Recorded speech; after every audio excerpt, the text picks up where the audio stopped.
Hi friends, IPL 2025లో Delhi capitals హవా కొనసాగుతుంది. దీంట్లో భాగంగా టోర్నీలో వరుసగా 4వ విజయాన్ని నమోదు చేసింది. గురువారం రాయల్ ఛాలెంజర్స్ బెంగళూరుపై 6 వికెట్ల తేడాతో ఘన విజయం సాధించింది. మొదట బ్యాటింగ్లో సమిష్టిగా రాణించడంతో పాటు చేంజింగ్లో కేఎల్ రాహుల్ 53 బంతుల్లో 93 పరుగులు చేసి ఇందులో 7 ఫోర్లు 6 సిక్స్లతో అసాధారణంగా పోరాడి జట్టుకు విజయాన్ని అందించాడు. మొదట బ్యాటింగ్ చేసిన రాయల్ ఛాలెంజర్స్ బెంగళూరు నిర్ణీత 20 ఓవర్లలో 7 వికెట్ల నష్టానికి 163 పరుగులు చేసింది. లక్ష్య ఛేదనలో ఢిల్లీ క్యాపిటల్స్ 17 ఓవర్లలో 4 వికెట్ల నష్టానికి 169 పరుగులు చేసి గెలిచింది. ఇక 164 పరుగుల సాధారణ లక్ష్యంతో బరిలోకి దిగిన ఢిల్లీ క్యాపిటల్స్కు ఘోరమైన ఆరంభం లభించింది. టాప్ ఆర్డర్లో ముగ్గురు సింగిల్ డిజిట్కే అవుట్ అయ్యారు.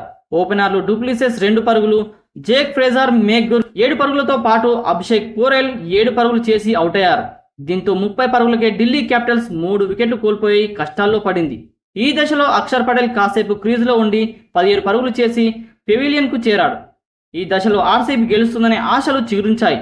అయితే రాహుల్, ట్రిస్టన్ స్టబ్స్ జాగ్రత్తగా ఆడుతూ మ్యాచ్ను గెలిపించారు. ముఖ్యంగా కేఎల్ రాహుల్ ఇన్నింగ్స్ చివరి వరకు క్రీజులో ఉండి బెంగళూరు ఆశలపై నీళ్లు చల్లాడు. 93 పరుగులు చేసి అజేయంగా నిలిచాడు. మరో ఎండులో స్టబ్స్ 38 పరుగులు చేసి రాహుల్కు మంచి సహాయం అందించాడు.